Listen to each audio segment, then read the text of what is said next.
Welcome back in, everybody, to another Sunday of Belly Up Fantasy Live Dynasty Edition. I'm your host, well, one of your three hosts. There's three of us here. Andrew LeDuc, real Mr. Malley. I got Kevin Wilson here next to me. I got Chase. Why do I keep forgetting your last name, Chase? It's Thornton, right? Thornton, yeah. Thank you. Okay, Chase. All right. I just refer to you as Mr. Chase Thornton. all the time. All right. I apologize. No, that's okay. But we're here rocking with you today. We're going to be talking about the NFC South today. There's some big news, obviously, with the Baker Mayfield stuff, so don't worry. We will be hitting that hard out the gate. But before we get to all that, the pleasantries are needed. Kevin, how are you doing to my right this morning? Oh, we're doing great. Would be doing better if we didn't have highs of like 107 degrees today, but we're indoors, so life is good. And of course, it was better last week. I was on vacation, but I'm back, so we do what we have to do. Yes, you're back with the mirrored background, so we can see everything. That's right. happening in front of you. I love it. This is the normal setting right here, so we're good. Well, glad you made it back safe. And Chase, how you doing back at the bar down there? Well, we're doing all right. We had a good old fashioned campfire night last night, sitting around the campfire at my wife's family's farm. So, yep, had a good time. Ready to crack the first one this morning. There's the crack right Well, there. Yep, get some That's stuff how, going. that's how you know the show has started. You hear Chase crack. Here we go. We're live. We're good.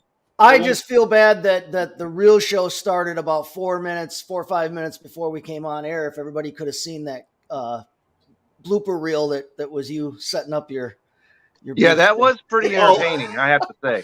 Okay, yeah. So I made a very last minute decision to hang up my retired personal jersey here for the Pats. And the second I nailed in this first nail, for all you guys who are watching, and unfortunately, if you're listening, you don't know what the hell I'm talking about right now. But the second I started hammering this first nail, this entire shelf, hats, and that sign just collapsed. Yeah, we had major collapsing going on. Yeah. Well, we got it up. We got it done. We're good. The background's a work in progress, everyone. So stay tuned. Looks Keep good. checking it out. It'll be an evolution. So Andrew, do you have a replacement jersey that's taking that one's spot? Well, I got to get a new one because this is the one obviously with my last name on it. Yeah. I'm retiring the Brady's Patriots jersey. I'm refusing to wear the Brady Buck jersey I have. So eventually they're all just going to be hung up in the background. I got to figure out how that's all going to work. But I'll just be getting a new jersey at some point this season. At least it's the throwback. I like that. I like the throwback style. Yeah, I love they're bringing it back as their alternative this year too. Yeah. So I'm excited about that because I do love those jerseys. If the helmet comes with it, they'll be in good shape then. Well, I'm gonna have to put my headphones back. I can't hear you guys. But anyway, so yeah, we're gonna be getting into.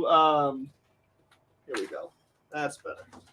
We're gonna be getting into the NFC South here today because that's what the biggest. And it worked out perfectly because we talked about the Browns last week, and I thought about it. We, not on purpose, but we just happened to completely not talk about Baker Mayfield at all when we talked about the Browns and the AFC last week. So.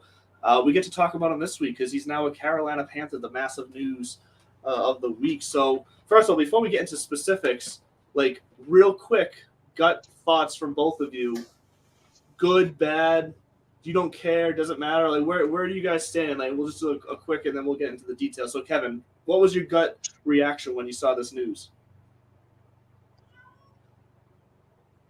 Well, my reaction is everything has to be more glorious in Carolina today or, Wednesday when this happened, because the prospect of having Sam Darnold as your starting quarterback had to depress everybody for miles around.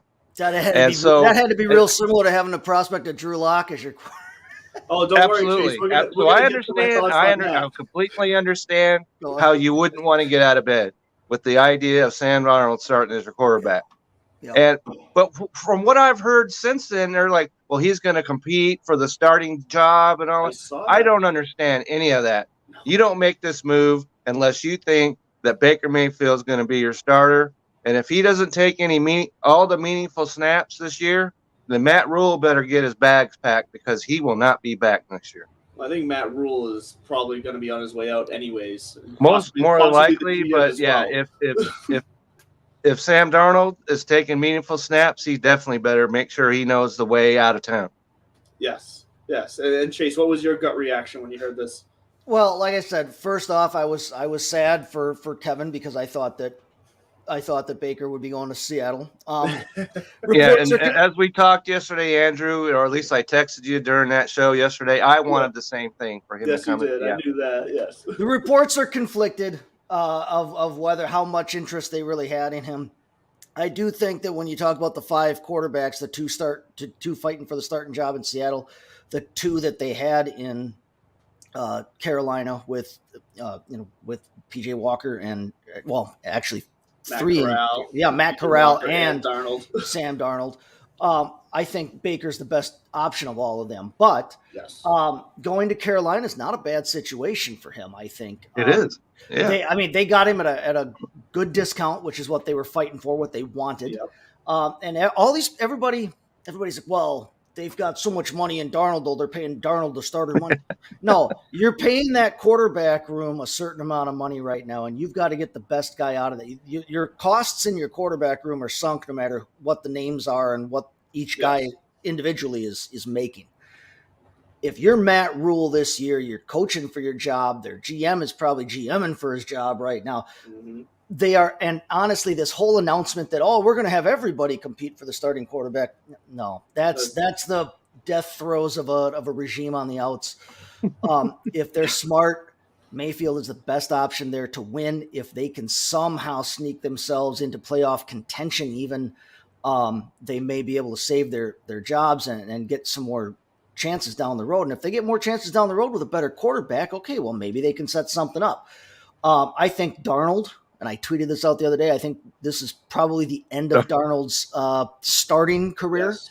I do if not. He ever had one. If he ever had one. Don't be so sure. It doesn't have to be. It doesn't have to be the end of his NFL career. No, if he absolutely can not. Embrace the backup role and not stop fighting to start. I mean, teams now can look at him and say, okay, he was not great as a starter, but he won't be overwhelmed by the idea of starting a game.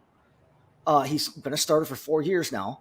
And I think that he could carve out a niche for himself as a backup. I think he's done as a starter. I think that Matt Corral, in dynasty formats, we obviously are hanging on to Corral, but I'll be very interested to see if Mayfield signs an extension. If they end up signing Mayfield to an extension, if he gets off to a hot start this year, or if they sign him to one after the season, I can't see them doing it before the season, but maybe. Who knows? With the way that regime operates, who knows? But I think this points to Corral getting several years to develop instead of having to be pressed into service right away. So I think that Mayfield holds short-term value, at least for the next year or two. If he signs an extension, that'll get really interesting down there in terms of their quarterback situation. So I talked about this a little bit on No Credentials Required yesterday, and here's where I stand with the whole situation. Here's my prediction, I should say. I don't think Sam Darnold's starting career is done because I think he's going to be a training camp cut or preseason cut because they're going to realize Mayfield's going to be the starter, and they're going to, if anything, after Mayfield, if the season's not going the way they want, they're going to want to see what they have in Matt Corral before they go into next year's draft where it's so quarterback rich because they're going to want to decide, is he the guy going forward, or do they have to spend the capital on a quarterback in the draft next year? So I think regardless, the only way Sam Darnold stays on this team is if he somehow wins the job outright over Mayfield, which I don't think is going to happen. They're going to cut him training in preseason. They're going to save as much money with however his contract is structured in that. And then he is going to be signed by the Seattle Seahawks on a veteran minimum to go start over Drew Lock. So you're definitely trying to give me some heartburn. I agree that I don't think Sam Darnold is a caliber starter in the NFL anymore. But when you look at the quarterback situation in Seattle, and they flat out said in the last couple of days that Geno Smith and Drew Lock will be battling, for the fact that they're even considering Geno Smith as the starter tells me that why would they not take a shot on Sam Darnold on a veteran minimum 1 year contract to bridge the gap until they can get to the draft next year. So that's my prediction on the Sam Darnold and Baker Mayfield. And I think, like you said, if they do sign Mayfield to an extension at some point in the season, I think that's going to tell the story on how they feel about Corral. And I think that means they're going to probably be drafting another quarterback in the draft next year. That's probably a good bet. I mean, let's remember he was not super high drafted, especially a quarterback. No. Anything out of the first and second round at the most is a shot in the dark anyway, and they all see it as that, and they understand that. There's no reason not to take your shot. Obviously, Russell Wilson was a 3rd-round pick, and we all know about Brady, and there have been other guys that have been successful. But I think having Mayfield in-house now gives them a little bit of leeway in the Matt Corral development. And, I mean, it gives them 3 young quarterbacks right now. I mean, Darnold and Mayfield, same draft class, they're not old. But like you said, I think Mayfield's what, 25? Is that what he is? Yeah, I believe so. The one thing that makes me not question your scenario there of cutting him preseason, Andrew, is that, like we said, that the costs are sunk or whatever. But if you cut Darnold, you're not out a ton of money starting quarterback wise because they got Baker at such a bargain. And because Corral's on his rookie contract. Exactly. So your money going into your starting quarterback position is still relatively low.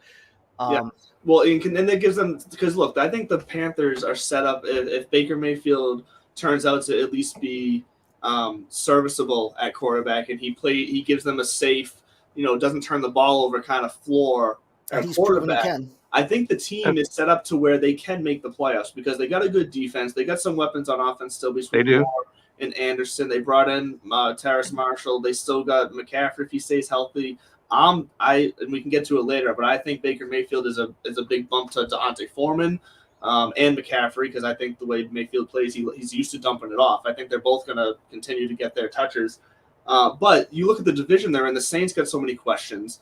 The Falcons are the Falcons, and the Bucs will probably still win the division. But I think because of who they get to play in their division, I think the Panthers are very well positioned to at least have a shot at a wild card. So if they do cut Darnold, save some money on the cap there, and then come mid-season trade deadline, if they feel like they're in a position where they need to add a piece to strengthen something up, they can have that flexibility to go and maybe trade for somebody and take on like a bit of that person's contract. Like I think it gives them the flexibility they might need to take the next step, maybe save Matt Rule's job. Like this is Carolina Panthers have now become a very interesting story for this entire season in my eyes. Yeah, I have to agree with that, and hopefully the scenario doesn't come to pass where they cut Darnold and he does wind up on the Seahawks, because then I might be playing in traffic. You know what I'm saying? So that does not sound good at all to me.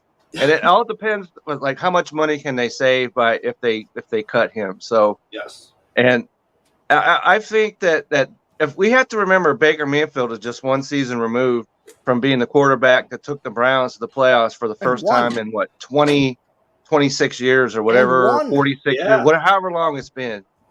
And so he's going to be healthy this year. He was hurt last year, so everybody was like, "Oh, you suck." Well, he sucked because he had a hurt arm. And he played. What more could you ask from a guy?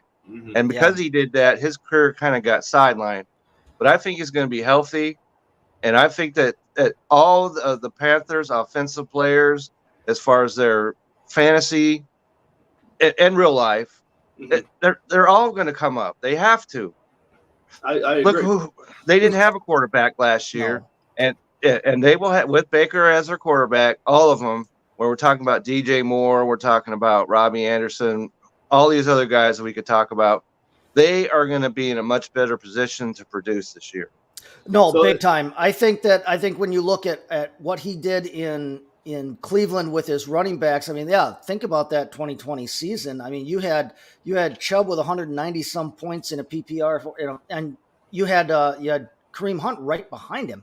And what better skill set could you have than both of those guys in one player in CMC if he's healthy? And even if CMC is not healthy, you've got Deontay Foreman coming right behind him. DJ Moore is still a weapon.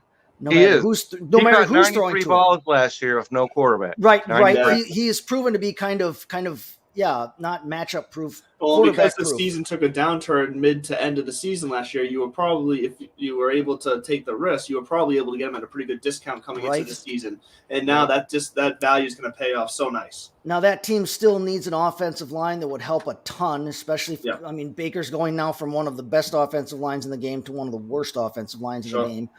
But another reason why I think you're going to see a lot of dump offs. but that would be gold if you're a CMC owner. I mean, well, if you're going to dump off, who better to dump off to than CMC? There's nobody. Yeah, there's nobody else in the league that's better for that. So I think I agree with you that it's a massive upgrade fantasy wise for all of their assets there. I'm excited to see what he can do because I think I'm a Browns fan. I got a little ruffled like everybody else. I think he got a raw deal.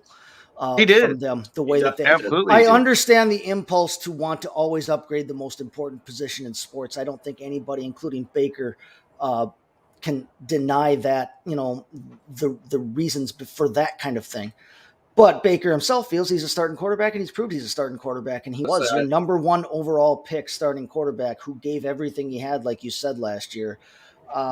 Is he a little bit of a possible drama case? Sure. Go ahead. Yeah, he might be, but what quarterback isn't? Well, yeah, and here's successful quarterback isn't? Diva. That's a whole different level of diva. Yeah, it's different than that for sure. And here's the point that I was making yesterday is that I think we're going to be able to see a more balanced Baker Mayfield here because the situation in Carolina compared to the situation in Cleveland, like I said, Carolina's got a bit more of a rounded team in their overall weapons. They've been there for a little bit now, unlike the revolving door of weapons he had in Cleveland. They got a defense that's pretty good. Now, I know the Browns defense was pretty good, but I think the situation is going to be a bit more relaxed in Carolina than it was in Cleveland for him, where I don't think he's going to feel like he has to put the entire game on his shoulder. Because I think where he's best is I think he's a bit more of an old school quarterback and a facilitator where he has some mobility and he has a powerful arm. But like I said, I think he's best at being able to sit, drop back, go through his reads, and I think he's smart enough to make the right decision, whether he's going to push it down the field, hit the slot, or dump it off, and he can do it quickly. And I think he's going to be afforded that with the weapons he has in Carolina and the defense to back him up to put him in advantageous positions. One thing I think might be interesting to watch with them, with Mayfield and being on that team now here in the early going, at least this season, Hollywood Higgins is the number 4 receiver right now in Carolina, and Hollywood Higgins, they played with each other for several years now in Cleveland. So obviously he'll walk in the door having some kind of rapport with him. Now it's their number 4 receiver, and he's playing behind 3 pretty talented guys. Assuming Robbie Anderson sticks around and doesn't bail.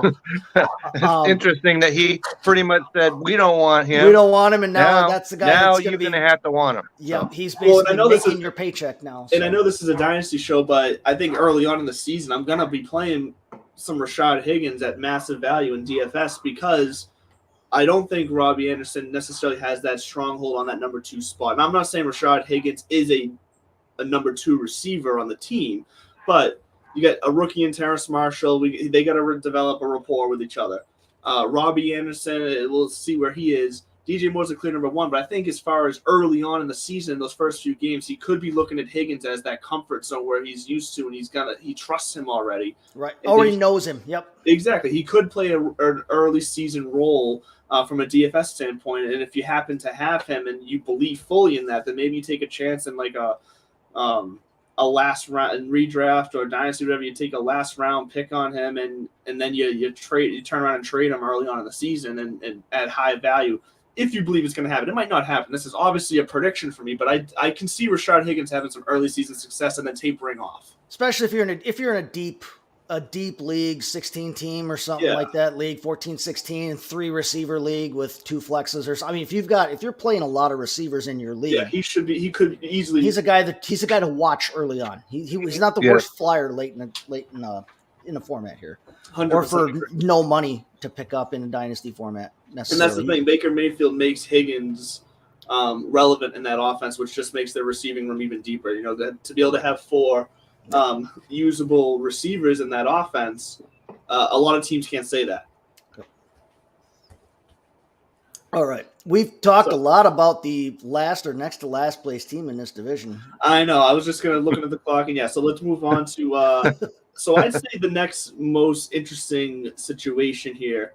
We're going to save early, unless you guys disagree. I'm thinking we save the Falcons to last because we've kind of already talked a bunch about the Falcons over the course of this offseason so far.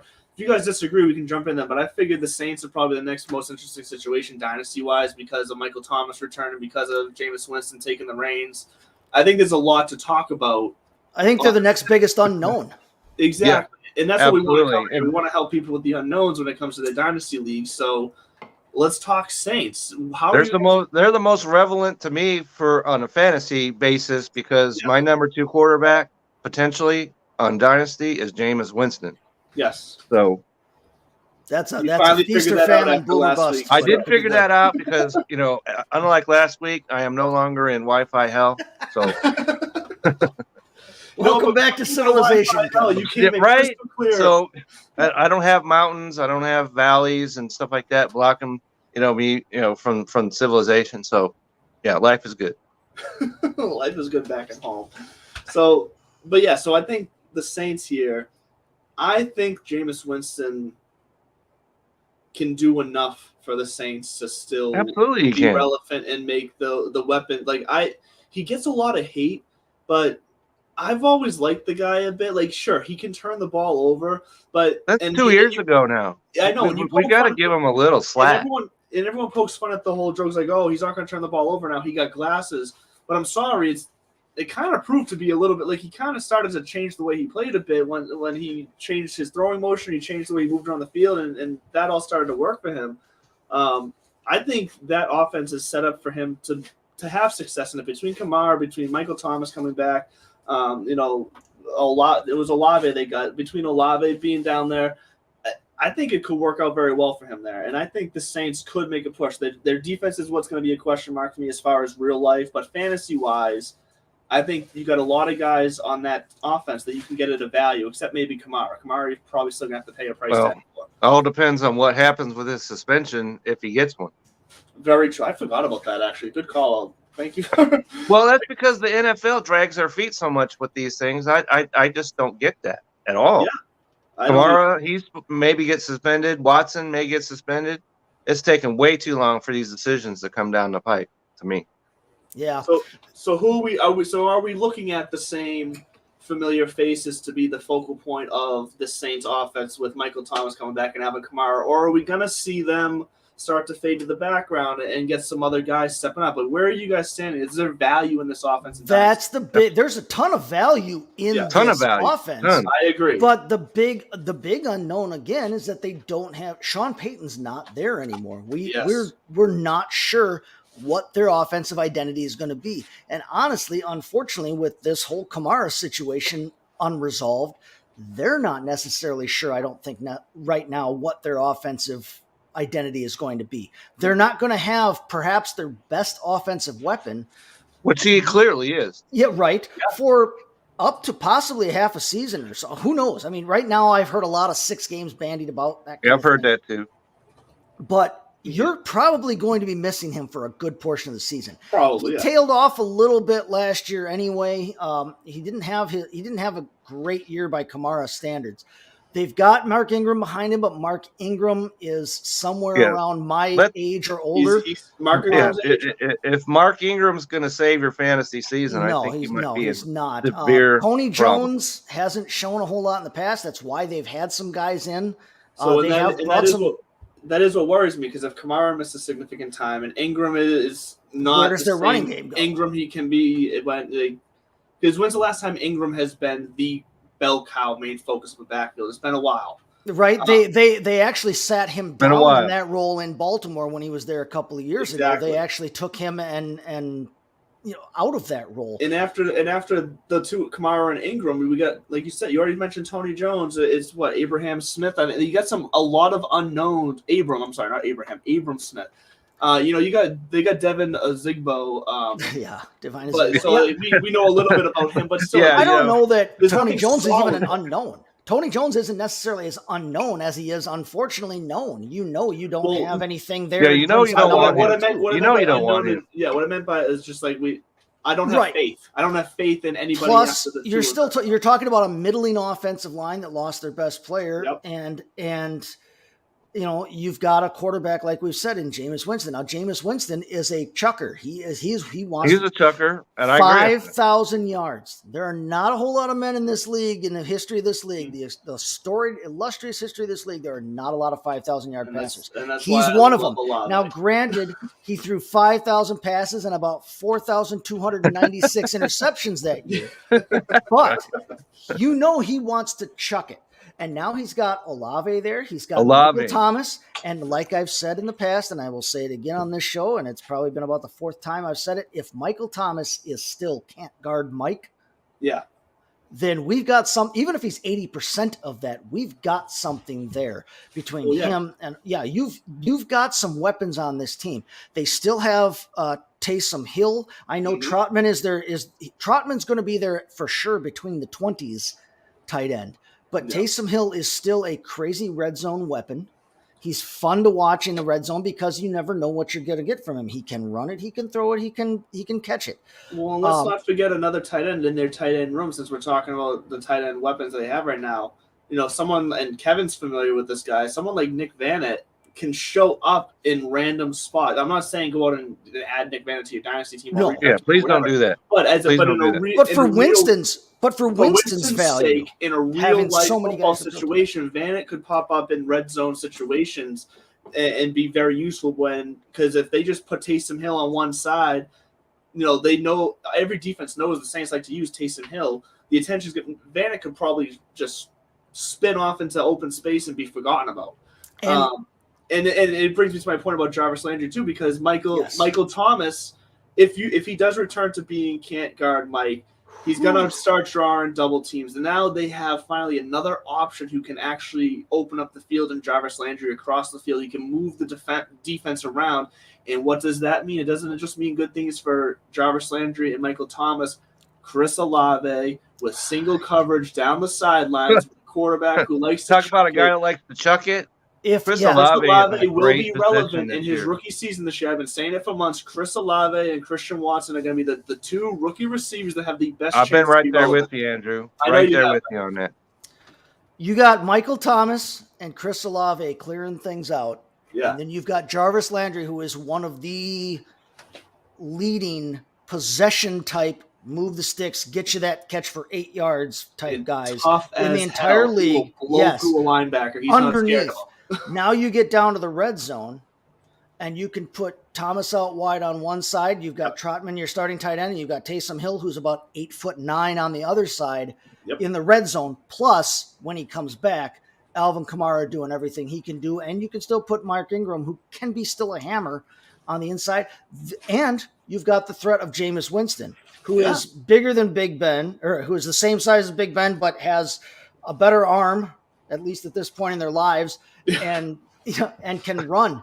He can get outside the pocket. Unlike Roethlisberger, who couldn't step off the sideline without almost falling down. He's not like peak Cam Newton, I don't think, type runner. But he's still hard he's a big guy who can run, and you're in the red zone, and you've got all of that. Where do you put your resources as a defense? Who do you take away? Even if Michael Thomas doesn't come back as a great receiver like he was, even if he's not catching 120 balls and 15 touchdowns. He was elite, even if he comes back down. And he's still a big body who can catch the ball. He's still a big body. Yeah, if he catches 90 or more passes, they're in good. They're in business. So, but that brings up the question, like you mentioned early on in our discussion about the Saints here. Does the new coaching staff, do they use all these weapons in the correct way to take full advantage of it? And that's going to be the biggest question mark, because they have. Yeah, if they don't, then they need to hit the bricks. Yes. Seriously. Why are you a coach of an NFL team if you can't use your weapons that you have on your team? Well, and for the same reason why I think the Panthers have a shot, the Saints should be looking at this division saying, hey, we're not dead in the water here in this semi-rebuild that we're doing here with a new coaching staff. We have a shot to still stick around and be relevant because of the way the division is built. They should be trying to grasp the opportunity. Right. Well, if they were in the NFC West, then that would be a whole different equation. Exactly. But they're not. Well, and they're in the NFC. So I think the NFC overall. You used a qualifier earlier when you said the Buccaneers might or probably should win the division. Yeah. There's no probably about it. The Buccaneers are going to win this division. Yeah, 9-8 wins that division. Is 9-8 wins that division. Yes. Very well could, yes. But there are 10-7.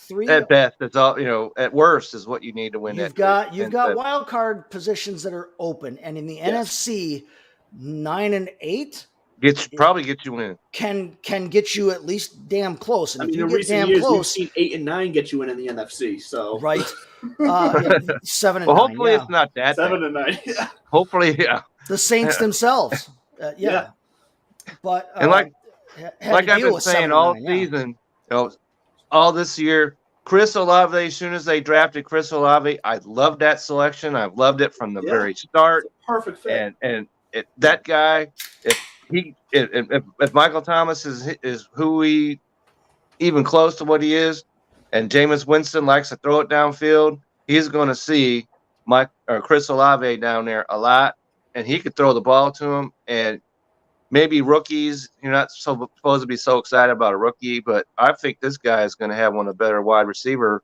years for a rookie that we've seen. Kamara's going to be a big headache on that team just because, for sure, until we find out his suspension or what might come out of this. But if he gets suspended, if you can afford to hang on to him, I would hang on to him right now.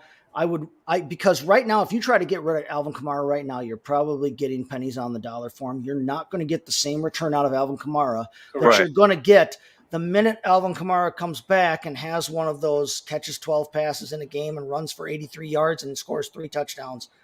Right. He has the one same kind game of thing like that. with CMC. You're not going to get his value right now. If you give one, and I have one CMC, game like I know that what from I'm talking Alvin, about. Then you get one game like that from Kamara, someone in your league will pay up for him because of his name, because of what you know.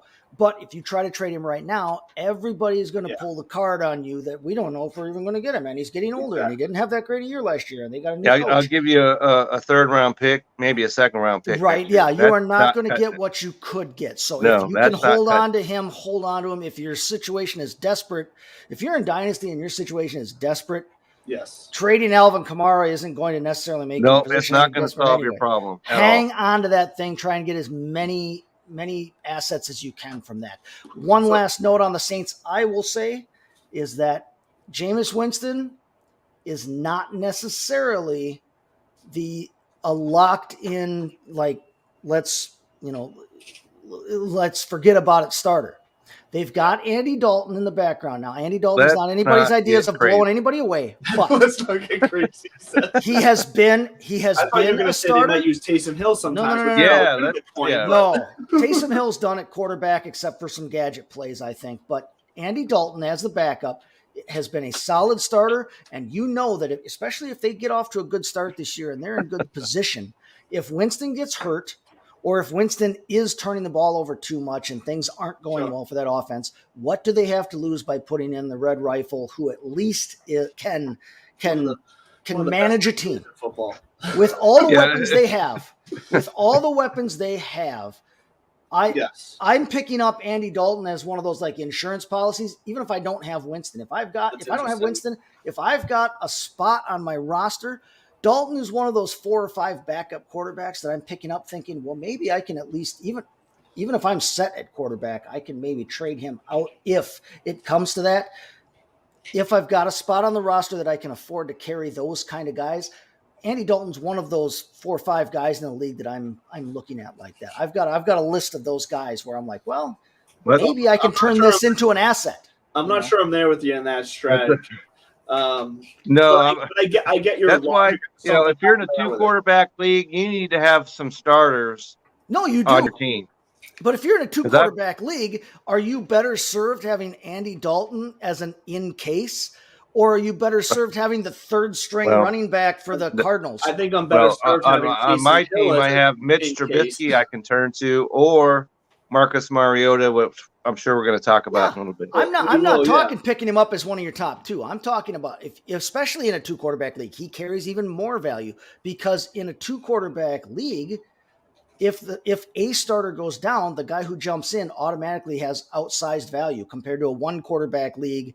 If you're in a 10-team 1 quarterback league, yeah, no, Andy Dalton's nowhere on the radar. If you're in a 2-team or 2 quarterback or super flex position, if you're in a 14, 16 team league like that, backup quarterbacks take value now. Anything. If it's anything more than 12 teams and it's a super flex or 2 quarterback league, then yes, I get the argument to have him stashed on the bench, because if one injury to Jameis Winston and he's your starter, and if Taysom Hill will just continue to play that gadget role. And my point is that Dalton is one of the better backups to have. I would rather have Andy Dalton on my roster than Jordan Love in that situation.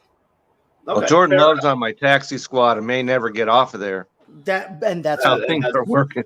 That is fine. Before we get to the Manscaped ad, I want to digress real fast. One final point about, and you know what? I'm not even going to do it because it just left my mind in the instant I started talking about it. I can't even make that up. I had it a second ago and it's gone now. So too much interior decorating.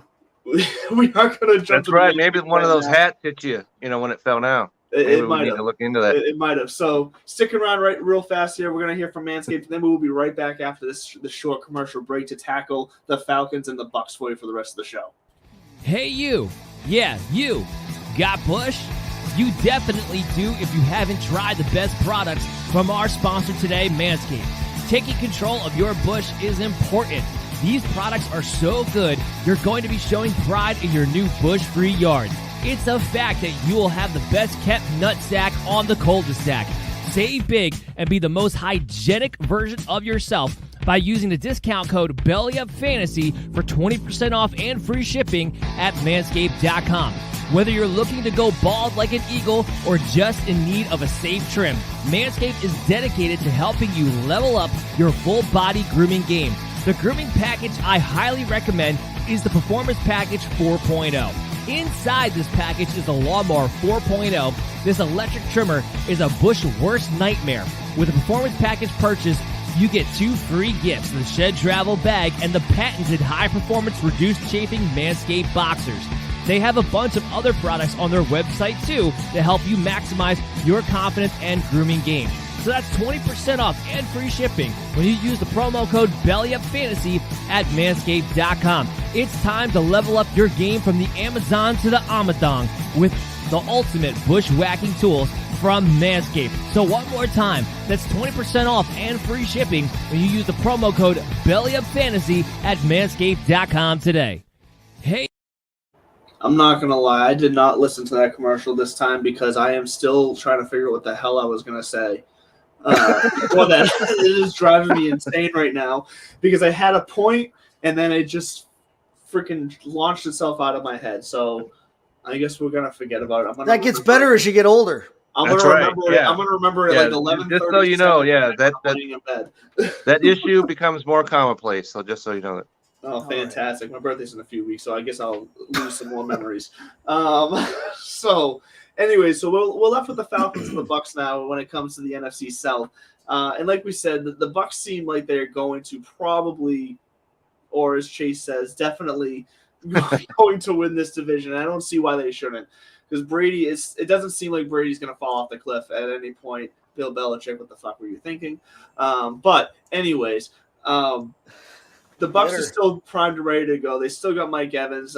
Chris Godwin is trying his hardest to be ready for week 1. I'm not convinced it's going to happen, but it seems like it's realistic that we're going to see Chris Godwin within the first pretty early on, within the first 4 weeks of the season, which is good news for the Bucs.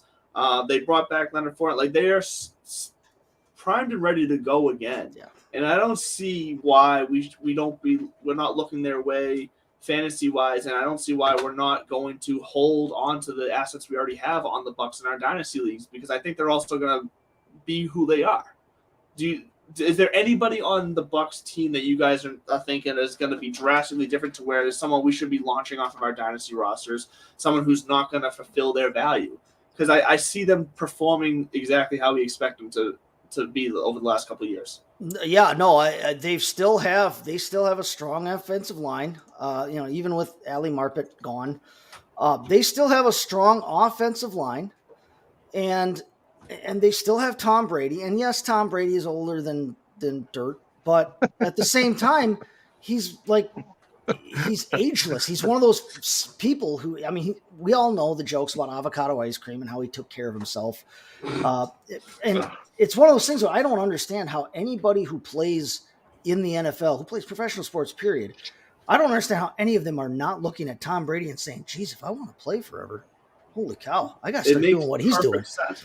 Does Tom Brady really look like his life is that miserable because he's taking care of himself? God, come on! If I'm a Right. professional, He's if taking I was care a of half a foot himself, taller, and he's taking care of his team by not taking max dang. dollars. So right now, it's something you've always been able to hang that hat on him and say he does care about it. He's one of the few players that you could say is proven cares about winning more than anything else, money more than fame, and maybe that's because he has a super successful, rich wife, and he's afforded that luxury mentally. But I think it's just in his makeup. I think that's how he's always been. He just wants to win. And now here's one of those teams that has a new coach again. They had the coaching regime change this offseason. They had some of the drama with, Brady was conspiring with Peyton to be the Dolphin. But if there's anybody that you want as your quarterback who can put that behind him, it's not going to matter. It's Tom Brady. And now you look at all the offensive weapons they have. Holy cow. Hopefully you, when Tom Brady announces retirement, you're one of those guys that dropped him off your fantasy team. That happened in one of my leagues, and I bid for him, but somebody else bid their entire It's not like Ben Roethlisberger. When he retired, you knew full well he retired. Yeah, so 100%, and trust me on that, because I had him on my fantasy team. So he's one of the guys I'm looking to replace because I dropped him. I probably should have dropped him long before I did. I picked him up in that dispersal draft where I took Deshaun Watson number 1 overall. I picked up Tom Brady to be my quarterback. I've seen some people fading Brady. I've seen people fading Brady. I've seen people fading Rodgers. I've seen for various fading reasons. him to where? I don't get it. He's still going to be fantasy relevant because look, absolutely. If you got these guys on your team, what do you fade? Get him on your start him. There's no. The only weapon he lost really is Gronkowski. Ronald Jones, whatever. Gronkowski. Whatever. I'm Ronald Jones, come on. He lost Gronk. He lost a trusted red zone threat. So I get that in losing Gronk. But he added Russell. Maybe he lost him. We don't know that. Lost until about week 5. I think Gronk's actually done this time. I truly believe that. But they added Russell Gage, who was another. Russell Gage is the guy that you gotta like. Exactly. Another reliable. Here's the comparison I'm going to make. If you're looking for an early season, this is going to be similar to my point earlier when it comes to DFS. If you're looking for an early season type of shot in the dark play at value, Russell Gage, I see having games early on the season the same way Scotty Miller did for Brady when he first jumped on the scene in Tampa. Scotty Miller is now the bottom receiver out of 7 or 8 receivers on this Bucs roster now. They still have some good young talent in Tyler Johnson. Tyler Johnson. I got the name right. Jeez, I'm blundering Tyler Johnson. I'm blundering my names all over the place today. They still got a nice, at this point, I guess, a vet in Rashad Perriman, who has proven to have reliable hands. He's just never had the opportunity. He's going to continue to not have the main opportunity here as well. Yeah. But in spot situations, what I'm trying to get to is that Brady's going to have guys, even if there's a play where Chris Godwin has to sit out or Evans has to sit out or Russell Gage has to sit out, if one of those guys has to tap his helmet and sit off the sideline for a few plays, between Miller, between Johnson, between Perryman, he's got some reliable hands guys that is the exact type of receivers he's going to be looking for. It's the type of receivers he's always looked for. And they're going to still be able to allow Brady to have the success where he's still going to be a top 10, definitely, possibly still a top 5 quarterback in Dynasty, redraft, and all formats of fantasy. I don't see how he's not. Right. Especially if you're in redraft. You could get him later, and you'll be good to go. Yeah. And that's the thing. He does keep dropping down the redraft board because people keep following the storyline of age. And I get it. I understand it. But Brady has proven to now just be the nemesis of Father Time, where your logic makes sense for most situations. He's just the outlier to where in redraft, to me, Brady still carries value. And like you just said, Kevin, if he's going to drop to the later rounds and I'm going to be able to get him in like the 9th, 10th round or something, I'm going to get him that low, then praise all it's holy because you're good to go now. Right? Exactly, because that means I loaded up on receivers and running backs for the first 8 rounds. Absolutely. And I still got a quarterback who's going to finish top 10. You got to know that you're not going to have him forever in a dynasty format. So you want some young guys. If you've got Tom Brady as your quarterback 1 or your quarterback 2 in a 2-quarterback league or whatever, I hope you did or do draft somebody young here or pick up somebody younger to go with it. But I mean, he's almost proven to be age proof. He's not going to last forever. Even if his skills last forever, at some point he's going to take off. He's going to take the TV money. He's going to go home to Giselle. He's going to have a good time, right? Well, he's already got rumored contracts in place to be an analyst. Like he's giant contracts. He is set up. So I do think he's probably only got about 2 years left playing. But I feel he's ready for the next step. I feel the same way about him. I feel about Rodgers. I know Rodgers doesn't have any receivers, and I know Brady's old, but reports of their demise as fantasy relevant quarterbacks or starting quarterbacks. Let's not get crazy. Let's not get crazy. In Dynasty, the only way neither one of them are in a pine box right now, so let's stop that. And like it was just in Dynasty, the only way I'm getting rid of Brady is if I am in a complete rebuild stage and I'm going to be getting either a ton of picks or like a ton of young assets who are like your Christian Olaves, your Watson. That makes sense. That's the only way I'm getting rid of Brady at this point in the Dynasty. If I even have a chance of sniffing the playoffs, I'm holding on to him. Absolutely. I'm going to ride. Absolutely. All you out there in Dynasty, listen to Andrew. He knows what he's talking about. What just made my day because not many people in my life tell me I know what I'm talking about. So, especially the guys in the leagues he plays in. You need to surround yourself with some more, good-natured folks. So we brought up Rob Gronkowski leaving, and if there's one team I think that can have him leaving, Cameron Brate's not a terrible fallback option there. Plus they have Kate Otten now. Exactly, they're set up to replace him. They are big time set up to replace him. If you're let me quickly back before that turns into a clip. Let me quickly backpedal. Cameron Brate and Auden, they're not Gronkowski. Gronkowski is the greatest tight end to ever. So he is at least in the top 3 conversation for anybody who knows football. So I'm not saying they're replacing. No. But they're set up to at least run the offense in a similar way to where the tight end position can still be reliable and relevant. Between Cameron Brate and drafting Kate Otten now, I mean, they still have a talented tight end room, so there's still going to be that role in the offense. It's not Gronkowski. It's not the familiarity that he had with Brady and being bosom buddies. Well, Gronk hasn't been Gronk for a while now either. So. He hasn't been peak Gronk, but he was still an effective player. Absolutely. He was actually a much better receiver late in his career. It was. Part of the charm of Gronk, besides being Gronk and being the goofball, one of the best things about him is that he was such a great blocker. He was such a great football player without the ball in his hand. Overall, he could catch, he could run, he could burst through, and his last few years and last year, he wasn't necessarily that same overall player, but he still could catch the ball. Well, and he still had Tom Brady's trust. Come back in 10 years, he still can catch football. So they used him more so as a receiver, though, because I think that was probably at his request. At Brady's request, that look, if we're going to use him in a limited fashion because he's retired and he's banged up from all his career, I want to use him as a receiver, not as a blocker. And they still had Cameron Brate, they still had O.J. Howard, guys. Right, like why getting banged up doing stuff that's not his forte anymore. So they used him as a target instead of a blocker. Which creates an interesting situation for Tampa Bay here because I think there are going to be targets to go around because he was still getting targeted. Absolutely, he was still Brady's favorite red zone target. Like the familiarity is where Brady, falls back on in the red zone when he's getting pressured, when he's getting there's options are covered. He fell back on Gronk. There's going to be new targets around that Cameron Brate, if they click in training and they click in the offseason here. Maybe he fills that role directly, or maybe it becomes more of a Mike Evans who's a touchdown, good in the red zone, can get more touchdowns for you. And I'm sorry, but you can probably still get Mike Evans at a bit of a value for what he's actually worth because I feel like Mike Evans has fallen wayside to Chris Godwin over the last couple of years here. And I get it, But Mike Evans is still more of a red zone threat than Godwin is. And maybe Mike Evans picks up those red zone targets that Gronk is vacating. And the reports are that Godwin might be ready for week 1. Yeah, his own that's teammates what they're saying now. So that's if you got him, just minimum, keep we'll him. see him in the first 4 weeks at minimum. Yep. You've Absolutely. got a good chance of getting most of a season out of him. Exactly. So, yeah, don't be afraid of that if you've got him as one of your top guys.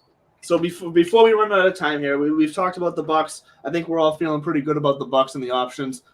Let's talk about Falcons right now. I just saw your message there, Chase, that we're on the same wavelength. Let's talk Falcons because it is interesting. We're going to see the return of Marcus Mariota most likely at starter. Ritter is not going to be ready, and he shouldn't be ready. I think the Falcons are one of those positions right now where because there really is no expectations on them, and because of the shape of their entire team, why throw the young rookie you just drafted to the Wolves and start him right away?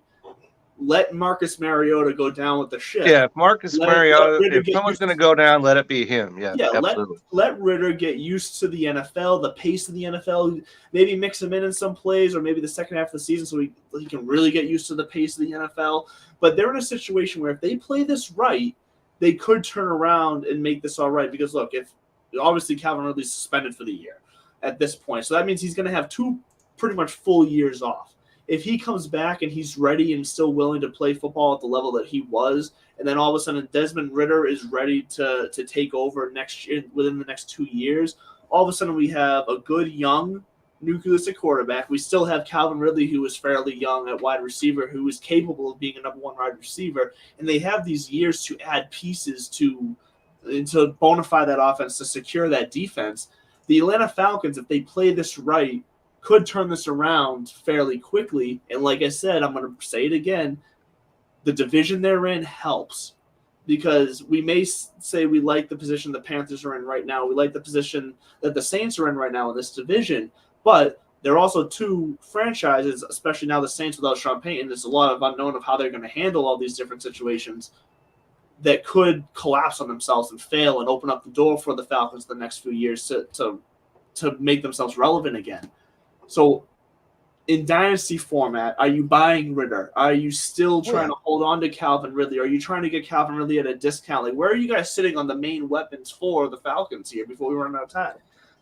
The major problem with this team, and I'm sorry I cut you off there, Kevin, but the main problem with this team will remain the exact same offensive line that scored 27th in the league according to PFF last year. I'm not worried about Mariota being able to spread the ball because they do have some weapons. They picked up Brian Edwards. They do. Calling Brian Edwards a weapon might make some people laugh. No, but he's supposed to. Like he was built to be a weapon in the NFL. Like he has the potential. Brian Edwards can catch the football. I didn't even mention Pitts. Sorry, I don't mean to cut you off, but I didn't even mention Pitts. How did I not mention Pitts? And London. Drake London. Let's not forget about him. They drafted Drake London. They still will have Ridley, not this season, obviously, but at some point they're getting Ridley back. He's not out for life. Olamide Zaccheaus is their number 2 right now, and he's honestly, he's a viable receiver. He's shown up when he's needed to for them, right? They've got Kyle Pitts, they've got Anthony Ferkser backing him up at tight end, so they've got a 1-2 punch at tight end. They've got Marcus Mariota is if nothing else, Marcus Mariota is a veteran. And he's a stabilizing, calming presence for that team. With all the other change they've got going on around, with all the young guys they've got on offense, they've got Cordero Patterson, who is their jackknife in their multi-tool in the backfield. But backing him up with Damian Williams, who has shown that he can be a starting running back in this league, having those 2 guys to take the pressure off, you don't have to throw Tyler Allgeier in there early as a running back even. There are some weapons sneaky under the radar. There are some weapons on this team. You want to talk about sneaky under the radar weapons, and this is like going literally to the bottom of the depth chart at wide receiver. And maybe this is just me as a Pats fan, but Damiere Byrd was serviceable as a Patriots receiver, as like a number 3. Like he's serviceable in there. So if say Zaccheaus doesn't work out or like whatever, like Byrd could become. He's speedy, he's shifty, like he's this type of receiver that could be relevant in this offense if they choose to let him be. and what I'm saying is over the next few years, once again, I'm not saying go out there and buy Jameer Byrd right now. Let's see what this offense looks like with the whole new look. And let's try to get a sense of what they're going to do in the draft next year, because they could just say Ritter's not the guy and they move on and draft someone else and let them compete against each other. We don't know it. There's so many unknowns with the Falcons. We just don't know enough to really buy into them fully in Dynasty, other than the guys that we do know, such as Edwards, such as Ridley coming off the suspension next year. Like, these are the guys that we want to talk about. And like you said, Damian Williams, people forget how good of a season he was having in Kansas City that year. Like, before he got hurt, like, he was like top 5 running back fantasy wise. He was having a monster season. That can still be in him. He's just been plagued with injuries. He's 30 years old this year, but if he can fight the injury bug, he can give you a season or two of serviceable. If you can get one season out of him, you're doing, you're set. Exactly. Because you probably got him for peanuts. With Patterson and Williams in front of him, in Dynasty format, Tyler Allgeier is a guy I would jump on in a for the future, because he could be part of the long term 100% big time. What they need to do plan with London and whoever they decide to have it. They need to start looking at that offensive line, because there has been talk that Ritter is pushing, is looking good in preseason. If I'm them, I'm not going to Cleveland that guy. I'm going to keep Mariota as my starter this year. Right. Let Mariota be your sacrificial lamb. Right. Exactly. And he can take that. You're not going to ruin Mariota's psyche. No. By having a losing season. No, but what you can do is you can give Ritter a season-changing injury behind that offensive line that can't protect him, and that's what you don't want to happen. You want Ritter to learn the pace to stay healthy so that he can take the. But if you're in Dynasty and you have a chance to get Marcus Mariota, that's a smart play. Right? Yeah, you can pick him up. That's exactly what I did. I got him off the waiver wire. No sweat off my whatever he does. But with the young weapons that they have. Calvin Ridley isn't a young guy, but he's not old for a receiver. No, he's the young weapons they have and could have in Ritter and Allgeier.